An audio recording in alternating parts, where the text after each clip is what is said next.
بیس بڑھانا چاہتے تھے، اور اس کا طریقہ کیا تھا کہ ہم نے بڑی مشکلوں سے نادرا کے ساتھ مل کے آئیڈینٹیفائی کیا کہ 4,30,00,000 گھرانے تھے، 4,30,00,000 جو ٹیکس نہیں دیتے تھے.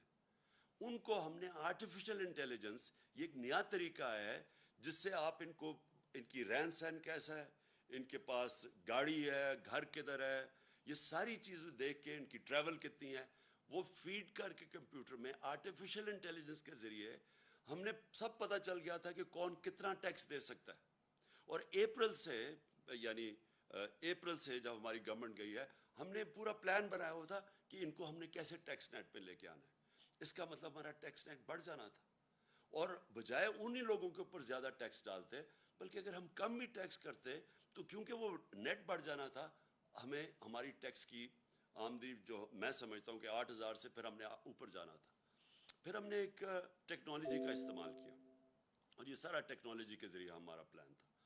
ہم نے جو ٹریک اینڈ ٹریس سسٹم ہے، یہ جو بڑی بڑی، ہم نے دیکھا کہ شوگر انڈسٹری کے اندر جب تفتیش کی تو جو شوگر انڈسٹری کے اندر کئی ملز 70% صرف ڈکلیئر کرتے تھے اپنی سیلز ٹیکس کے لیے کہ کتنی انہوں نے چینی بنائی ہے، باقی 30% وہ آف بکس بیچتے تھے، یعنی اس کے اوپر سیلز ٹیکس نہیں دیتے تھے.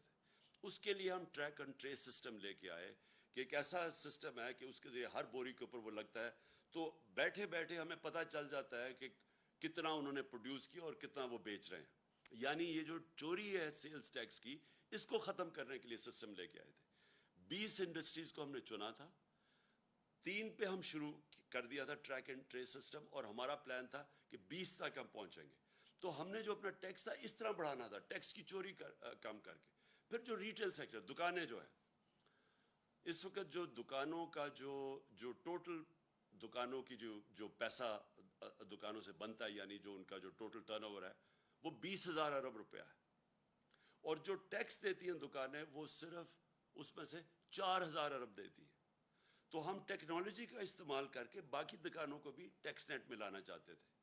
تو کوشش کیا کر رہے تھے کہ ٹیکس نہ ہم بڑھائیں، ہم ٹیکس بیس بڑھائیں اور اس سے ہم پیسہ اکٹھا کریں، اور انشاءاللہ اس پہ ہم ٹارگٹ پہ جا رہے تھے اللہ کے فضل سے، جس طرح ہماری ریکارڈ ٹیکس کلیکشن ہوئی. اور کیونکہ ہم نے بوجھ نہیں ڈالا اپنی انڈسٹری کے اوپر، ریکارڈ پرفارمنس تھی ہماری انڈسٹری کی، ہماری ریکارڈ ایکسپورٹس تھی. ٹیکسٹائل نے ریکارڈ ایکسپورٹس کی. ٹیکسٹائل سیکٹر جو بند ہو رہا تھا جب ہماری گورنمنٹ آئی ہے، اور پوچھ سکتے ہیں فیصل آباد میں، وہ ٹیکسٹائل میں مزدور نہیں ملتے تھے ٹیکسٹائل انڈسٹری کے لیے، اور اس لیے وہ آگے جا رہی تھی. تو انہوں نے جو اب سٹیپس لگائے ہیں، یہ جو ہماری سارے، اور زراعت میں بات کر رہا ہوں کہ ریکارڈ پروڈکشن تھی، 4.4% پہ ہماری زراعت تھی. اور یہ ساری چیزیں، یہ میں نہیں کہہ رہا، یہ پاکستان کی اکنامک سروے کے اندر تھی. جو ہماری اکنامک سروے کی یہ ریزلٹس ہیں، آپ دیکھ سکتے ہیں، وہ یہ گورنمنٹ نے دی ہے، ہم نے نہیں دی. اس گورنمنٹ نے جو اکنامک سروے ہے اس کے اندر یہ سب کچھ لکھا ہوا ہے. سروس سیکٹر بڑھ رہا تھا، انڈسٹری بڑھ رہی تھی، زراعت بڑھ رہا تھا، آئی ٹی ایکسپورٹس بڑھ رہی تھی، جو فیوچر ہے پاکستان کا ٹیکنالوجی کی، آئی ٹی کا، جو ہم نے بڑے انسینٹیوز دیے تھے. تو ادھر سے انہوں نے آ کے، پہلے تو پھر سے میں کہتا ہوں تیاری نہیں تھی، مارکیٹ کو پتہ چل گیا ان کی تیاری نہیں ہے، روپے تیزی سے گرنا شروع ہو گیا. 178 روپیہ ڈالر تھا جب انہوں نے نو کانفیڈنس پوشن کی ہے، اس کے بعد وہ گر کے آج 210 212 کے قریب ہے. اور اس کی ابھی اثرات آنے ہیں. میں پھر سے آپ کو کہہ رہا ہوں کہ جب روپیہ گرتا ہے تو اور جتنی چیزیں باہر سے لیتی وہ اور مہنگی ہو جاتی. روپیہ گرا، سٹاک مارکیٹ گری، مارکیٹ نے سمجھ گیا ان کا کوئی پلان نہیں ہے، اور اس کے بعد ریکارڈ مہنگائی بھی ہوئی. اور اب یہ جو بجٹ دیا ہے، اس سے آپ یہ سمجھ لیں کہ ابھی مہنگائی نہیں صرف ہونی، صرف اس سے جو تنخواہ دار اور جو موجودہ ٹیکس پیئرز ہیں ان کے اوپر ہی نہیں بوجھ آنا، اس سے ہمارے روزگار کے اوپر فرق ہوگا. یہ بھی میں آپ کو کہہ دوں کہ ہمارا جو روزگار تھا، یہ پیپلز پارٹی اور نون لیگ کی حکومتوں سے سب سے بہتر پرفارمنس تھی روزگار کی.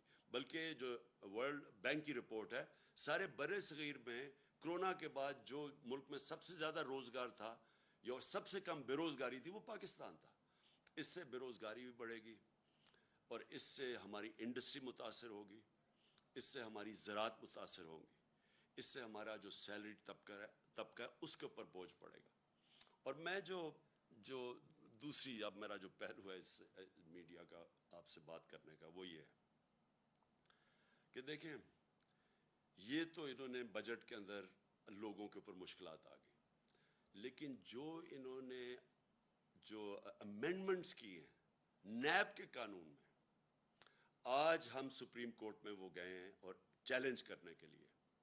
لیکن اگر یہ خدا نہ خواستہ, اور مجھے پورا اعتماد ہے اپنی عدلیہ کے اوپر کہ وہ یہ ظلم نہیں ہونے دیں گے پاکستان کے اوپر, کیونکہ اگر یہ کامیاب ہو گئے اس چیز پہ, میری آج ایک آپ بات یاد رکھ لیں کہ کوئی پاکستان کو دشمن کی ضرورت نہیں ہے. یہ جو کرنے جا رہے ہیں یہ ملک کی تباہی ہے. دیکھیں میں اپنی قوم کو جب تک میں زندہ ہوں, میں نبی صلی اللہ علیہ وسلم کی جو حدیث ہے کہ تمہارے سے پہلے بڑی قومیں تباہ ہوئیں, جب بڑا ڈاکو چوری کرتا تھا تو اس کو آپ نہیں پکڑتے تھے اور صرف چھوٹے چور جیل میں جاتے تھے. یہ جو انہوں نے امینڈمنٹس کی ہیں یہ صرف اور صرف اس ملک کی تباہی ہے, کیونکہ انہوں نے چھوٹ دے دی ہے سارے بڑے ڈاکوؤں کو. آج اگر میں بڑا کرپٹ ہوں تو مجھے انہوں نے امینڈمنٹ کے ذریعے انہوں نے آج مجھے چھوٹ دے دی ہے. میں دل بھر کے ملک کو لوٹوں, لیکن مجھے جو انہوں نے قانون پاس کر دیا مجھے کوئی نہیں اب پکڑ سکے گا. صرف پکڑے جائیں گے چھوٹے چور, اور وہ چور جو بیوقوف ہیں. عقل مند چور وہ چھوٹا بھی بچ جائے گا جو انہوں نے چیزیں کر دی. میں صرف آپ کو موٹی موٹی چیزیں بتاتا ہوں کہ انہوں نے اپنی چوری بچانے کے لیے کیسے ہمارے سارے ملک کا انصاف کا نظام تباہ کیا ہے. سارا جو احتساب کا نظام ہے اس کی قبر کھود دی ہے انہوں نے, بلکہ انہوں نے پاکستان کے مستقبل کی اس کے سامنے وہ اندھیرے میں آپ. اور میں آپ کو بتاتا ہوں کیا کیا انہوں نے سب سے پہلے یہ کیا کہ اگر میں ہوں سرکاری, میں ایم این ہوں, میں وزیر ہوں, میں وزیر اعظم ہوں, میں بیوروکریٹ ہوں, میں اگر چوری کرتا ہوں اپنی پوزیشن کو, اپنی پبلک پوزیشن کو استعمال کرتے ہوئے میں چوری کرتا ہوں, میں پیسے بناتا ہوں, میں اگر وہ اپنے بیوی بچوں کے نام ڈال دیتا ہوں, دوستوں کے ڈال دیتا ہوں, رشتہ داروں کے نام پہ کر دیتا ہوں, اس نئے قانون کے مطابق مجھے کوئی نہیں پکڑے گا. یعنی آپ یہ سمجھ جائیں کہ اگر آج نواز شریف اگر وہ اپنی بیٹی کے نام پہ باہر پراپرٹیز لے لیتا ہے, آپ کوئی نہیں پوچھ سکتے. آپ بڑے بڑیاں زمینیں خرید سکتے ہیں اپنے بچوں کے نام پہ, آپ کو کوئی نہیں پوچھ سکتا, کیونکہ انہوں نے تو کہہ دیا کہ جناب صرف وہ ذمہ دار ہے, اگر میرے پاس پیسے تو میں جواب دوں. اچھا لیکن نہ تو اچھا یہ جو فلودے والے اور یہ جو پاپڑ والے جن کے نام پہ انہوں نے بے نامی چیزیں لی تھی, یہ اب سارے پاک ہو جائیں گے اس سے. پھر اگر فیک اکاؤنٹس میں پیسہ آ بھی گیا اور پوچھ لیا ان سے, تو پوچھیں گے کیا کہ اگر مثلا 1 ارب روپیہ میرے اکاؤنٹ میں آ گیا, لیکن وہ میں نے سارا یا خرچ کر دیا یا باہر بھیج دیا یا اس سے عموماً ہوتا کیا جب آپ زیادہ پیسہ بناتے ہیں, یا یہ جو بڑے بڑے ڈاکو ہیں ان کا اصل میں نقصان کیا کرتے ہیں, کیونکہ ان کی چوری زیادہ ہوتی ہے. اب شہباز شریف کی اور بچوں کی صرف جو پکڑی گئی ہے, باقی یہ یاد رکھیں یہ پکڑے گئے ہیں, جو نہیں پکڑے گئے اس کا ہمیں پتہ ہی نہیں ہے. 16 ارب روپے کے جو ایف آئی کا کیس ہے, اب یہ کیا وہ پیسہ رکھ سکتے ہیں پاکستان؟ 16 ارب کا جواب دینا پڑے گا, لہٰذا یہ ہنڈی اور حوالے سے باہر بھیج دیتے ہیں پیسہ. یہ جو ان کی باہر پراپرٹیز ہے آپ اندازہ نہیں لگا سکتے کتنا پیسہ باہر بھیج, اگر پاکستان میں رکھیں گے پکڑا جائے گا. یہ ہمارا ہی نہیں ہے کیس, یہ جتنے بھی ملک جن کے اندر غربت ہے, جن کو ڈیولپنگ ورلڈ کہتے ہیں, وہاں سارا ملک ان کی غربت کی وجہ یہ ہے. وہ بھی طاقتور ڈاکوں کو نہیں پکڑ سکتے, جس کو وائٹ کالر کرائم کہتے ہیں. ان کے پاس بھی وہ وکیل نہیں ہوتے جو ان کی وائٹ کالر کرائم پکڑ سکے. وہ بھی کیا کرتے ہیں کہ وہ بھی پیسہ چوری کیا, ملک سے باہر بھیج دیا.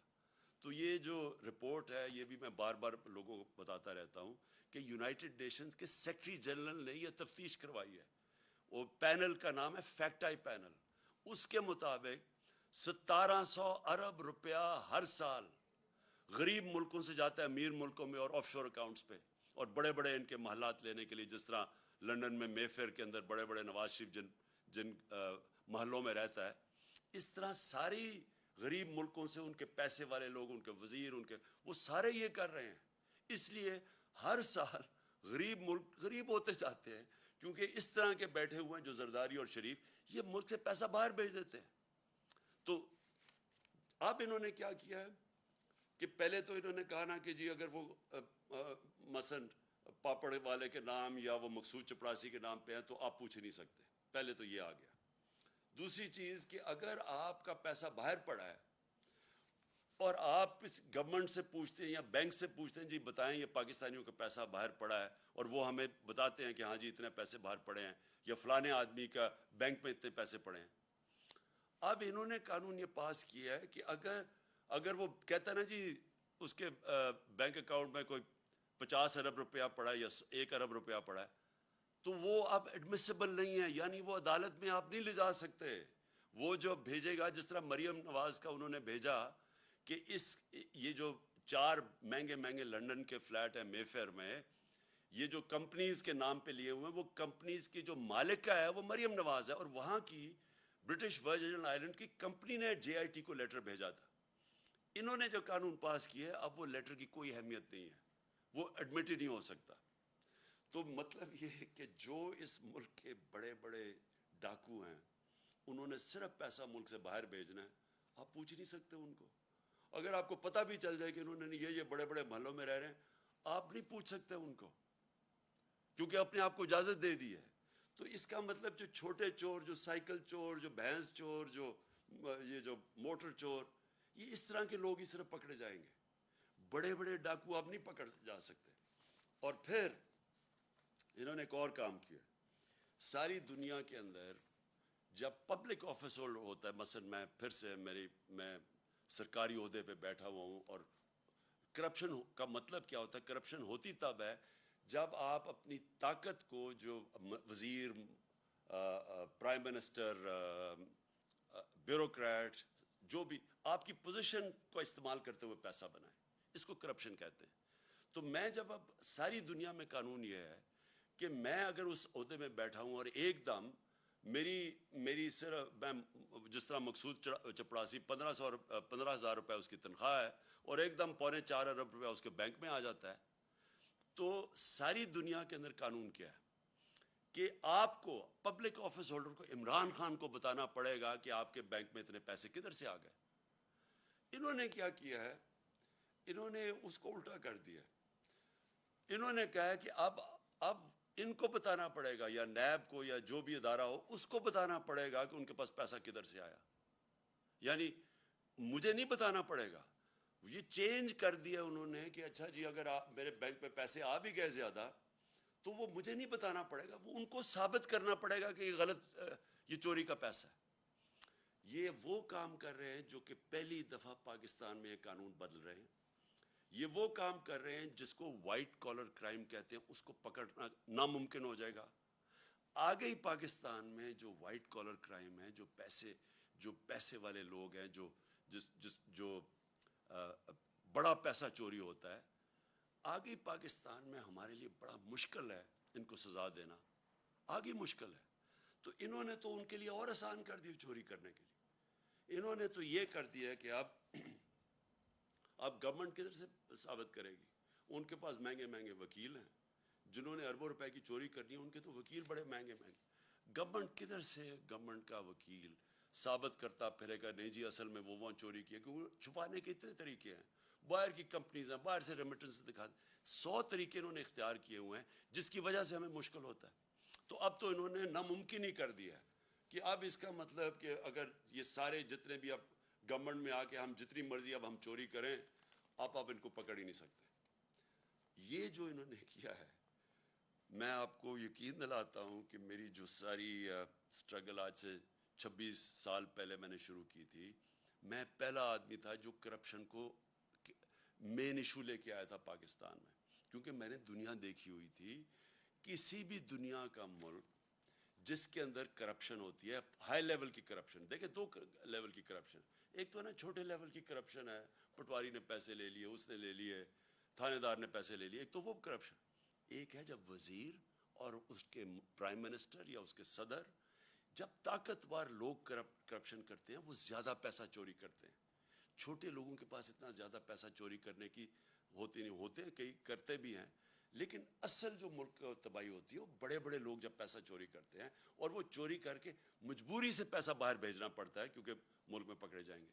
اب جب یہ کر دیا انہوں نے، جو ایک نیب جس کا کام تھا کہ ان لوگوں کو پکڑنا، کیونکہ اس کے پاس انہوں نے سارے قانون بنائے ہوئے تھے اس کو پکڑنے کے لیے، انہوں نے وہ سب کچھ ختم کر دیا. اپنے آپ کو بچانے کے لیے انہوں نے ملک کے اندر دروازے کھول دیے چوری کے. اس وقت آپ کسی بھی طاقتور کو نہیں پکڑ سکتے جو بڑی پیسے چوری کرے.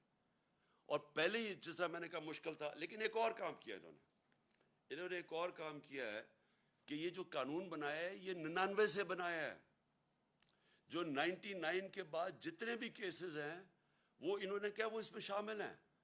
تو اس کا مطلب کہ جتنا ہمارے دور میں، یعنی ہمارے آنے سے پہلے 2018 سے پہلے کوئی 280 ارب روپے کا نیب نے پیسہ ریکور کیا تھا، ہمارے 3 سالوں میں 480 ارب روپیہ نیب نے ریکور کیا 3 سالوں میں. تو یہ جو پیسہ اب ریکور کیا ہے، اب یہ ہو سکتا ہے کہ کئی لوگ کہیں جی اب تو نیا قانون آ گیا ہمیں وہ پیسے واپس کریں. جو ہم کوئی 160 180 ارب روپیہ مہینے کا ہمیں نیب سے ملک کو آ رہا تھا، اب تو وہ تو ختم ہو گیا نا، وہ تو اب نہیں ملے گا. لیکن وہی نہیں، وہ جو پہلے انہوں نے پیسے نیب نے لیے، ہو سکتا ہے یہ عدالت میں چلے جائے کہ جی ہمیں وہ بھی پیسہ واپس کرو. تو میں آخر میں اپنی قوم سے کہنا چاہتا ہوں کہ ہم اس وقت وہ فیصلہ کن وقت پہ کھڑے ہیں کہ یہ جو لوگ، یہ جو چور تھے جو 30 سال سے ملک میں پیسے چوری کر رہے ہیں، جو پہلے NRO 1 لے چکے تھے، اب آ کے یہ NRO 2 انہوں نے اپنے آپ کو دیا ہے. ہم نے جس طرح کہا سپریم کورٹ میں ہم چیلنج تو کر رہے ہیں، لیکن اگر یہ کامیاب ہو جاتے اور یہ قانون رہ جاتے، آپ یہ سمجھ جائیں کہ پاکستان ایک بنانا ریپبلک بن جائے گا. ابھی تو ہم کہتے ہیں نا بننے جا رہے ہیں. بنانا ریپبلک کیا ہوتا ہے؟ بنانا ریپبلک وہ ہوتا ہے جدھر طاقتور کے لیے ایک قانون ہوتا ہے اور کمزور کے لیے دوسرا. بنانا ریپبلک وہ ہوتا ہے جدھر رول آف لا نہیں ہوتا، یعنی قانون کی حکمرانی نہیں ہوتی، مائٹ از رائٹ ہوتی ہے، جس کی طاقت وہ جو مرضی کر لے. ادھر جا رہا ہے پاکستان. ایک طرف ہم نے ٹیکس لگا دیے لوگوں کے اوپر، تنخواہ دار لوگوں کے اوپر، اپنی کارپوریٹ کے اوپر ٹیکس لگا دیے، کسانوں کے اور عام آدمی کے لیے ڈیزل پٹرول بجلی وہاں تک پہنچا دیا ہے کہ ان کے لیے اب مشکل ہوگا گزارا کرنا. دوسری طرف جو سب سے بڑے طاقتور ڈاکو ہیں اس ملک میں، جنہوں نے 30 سال سے لوٹ رہے ہیں ملک کو، جن کے پاس اربوں روپے کی پراپرٹیز باہر ہیں، ان لوگوں کو 1100 ارب روپیہ معاف کر دیا ہے. ٹیکس لگا رہے ہیں ہم نے کتنے ٹیکس 8 انہوں نے ایکسٹرا IMF کے کہنے پہ ٹیکس لگائے ہیں. تو وہ جو لوگ لوٹ رہے تھے ملک کو، 1100 ارب روپیہ ان کا معاف کر دیا ہے اس نیب امینڈمنٹ نے. 1100 ارب روپیہ. ذرا ذہن میں ڈال لیں کہ یہ پیسہ پاکستان کا پیسہ تھا جو چوری ہوا ہے. یہ کبھی ان کو اجازت ہی نہیں ہونی چاہیے پیسہ معاف کرنے کے لیے. یہ قوم کا پیسہ تھا، اپنے آپ کو چھوٹ دے دی ہے. اپنے آپ کو بچانے کے لیے یہ نے ملک کو کدھر تک پہنچایا، انہوں نے کتنا نقصان کیا ہے. تو اس لیے ساری قوم کو میں آج ساری قوم سے اپیل کر رہا ہوں. میں اپنے لیے نہیں کر رہا، میں آپ کے اور آپ کے مستقبل، آپ کے بچوں کی، آنے والی نسلوں کے مستقبل کے لیے کہہ رہا ہوں کہ یہ ہے ٹائم ہم سارے پرامن احتجاج کریں اس کے خلاف. یہ ہمارا جمہوری حق ہے. ہمیں انہوں نے جب 25 مئی کو جب ہم نے پرامن احتجاج کیا، تو جس قسم کے انہوں نے ہمارے اوپر تشدد کیا، یہ میں آپ کو یقین دلاتا ہوں کہ کسی جمہوری گورنمنٹ میں پاکستان کی تاریخ میں ایسے نہیں ہوا. اور میں آپ کو جنرل مشرف کے مارشل لاء کو کہتا ہوں، میں نے 8 دن جیل میں گزارے تھے. میں نے اس دور میں اس طرح کا ظلم نہیں دیکھا جو انہوں نے اب کیا. اور ایسے انہوں نے ظلم کیا صرف ایک وجہ سے، کیونکہ ان کو پتہ یہ سارا ایک سازش کے ذریعے آئے ہیں، ناجائز ہیں، انہوں نے چوری چھپانے آنا تھا. ان کا صرف ایک اب حربہ رہ گیا کہ لوگوں کو خوف پھیلائیں, ڈنڈے کے زور سے لوگوں کو دبائیں تاکہ لوگ چپ کر کے بیٹھ جائیں, کہ خوف زدہ ہو جائیں لوگ کہ جی ہر جگہ. اور لوگوں کو ٹیلی فون آتے ہیں, کبھی صحافیوں کو ٹیلی فون آ جاتا ہے ان نون نمبر سے, کبھی کسی کو, کبھی سوشل میڈیا کے لوگوں کو اٹھا کے 2 دن جیل میں ڈال دیتے ہیں خوف پھیلانے کے لیے. میرے اوپر کوئی 9 پتہ نہیں کتنی FIRs ہیں, صرف کہ کسی طرح ہم ڈر کے چپ کر کے بیٹھ جائیں. میں آج ساری قوم کو کہتا ہوں کہ آپ نے یہ خوف کا بت توڑنا ہے. یہ بہت بڑا بت ہے, یہ بت آپ کو غلام بنا دے گا. یہ بت, اگر آپ اس خوف کے بت سے کی پوجا کرنا شروع کر دیا آپ نے, تو یہ یاد رکھیں کہ آپ اپنے اوپر ظلم بڑھا دیں گے. یہ ظلم بڑھتے جائیں گے آپ کے اوپر, مہنگائی بڑھتی جائے گی, چوری بڑھتی جائے گی. ساری چوری کی قیمت آپ ادا کرتے ہیں. جتنا یہ اوپر بڑے بڑے ڈاکو چوری کرتے ہیں, آپ اس کی قیمت ادا کرتے ہیں. ہم نے, انہوں نے 3.5 سال کیمپین چلائی, اور مجھے پتہ ہے کدھر سے پیسے میڈیا کے اوپر چلا, مجھے پتہ ہے باہر سے فنڈنگ کدھر سے ہوئی ہمیں, ہمارے اگینسٹ یہ جو پوری سازش تھی. آپ یہ دیکھیں کہ آخری 2 سال میں, 17 سال میں جو سب سے زیادہ پاکستان کی 17 سال کے بعد, اس کے باوجود کہ بینکرپٹ ملا تھا, دیوالیہ نکلا ہوا تھا, اس کے باوجود کرونا ہوا تھا, اس کے باوجود آخری 2 سال میں 17 سال کے بعد سب سے زیادہ گروتھ ریٹ تھی ہماری, یعنی ڈیولپمنٹ تھی. کرونا کے باوجود, IMF کے پروگرام کے باوجود, آج دنیا اکنالج کرتی ہے جو ہمارا احساس کا پروگرام تھا. اسٹینفورڈ یونیورسٹی کی ریسرچ دیکھ لیں, انہوں نے اکنالج کیا کہ پاکستان ایک فلائی ریاست بننے کی طرف جا رہی تھی. یہ ہم نہیں کہہ رہے تھے, یہ باہر کی دنیا اکنالج کر رہی ہے. ہمارا جو کلائمیٹ چینج کا پروگرام تھا, دنیا اکنالج کر رہی تھی. 10 ڈیمز ہم نے پہلی دفعہ شروع کیا کہ پاکستان کے آگے مستقبل کا سوچا جائے. اس دور کے اندر, مشکل دور میں, آج آپ دیکھ لیں کہ ہمارا معاوضہ کریں جو انہوں نے کیا کہ صرف 2 مہینے کے اندر. میں اپنی ساری قوم کو آج کہتا ہوں کہ یہ آپ کے اوپر خوف بھی پھیلائیں گے میڈیا کے. میں تو آج سلام کرتا ہوں ان صحافیوں کو, میڈیا اینکرز کو, جن کے اوپر FIRs کاٹی ہوئی ہیں, جن کو ٹیلی فون کر کر کے دھمکیاں دی جا رہی ہیں. میڈیا آنرز کو میں ان کو سلام کرتا ہوں, جو 2-3-4 میڈیا آنرز جو آج کھڑے ہوئے ہیں, اس کے باوجود کہ دھمکیاں ملتی ہیں, اس کے باوجود آج کھڑے ہیں اور حق اور سچ پہ کھڑے ہیں.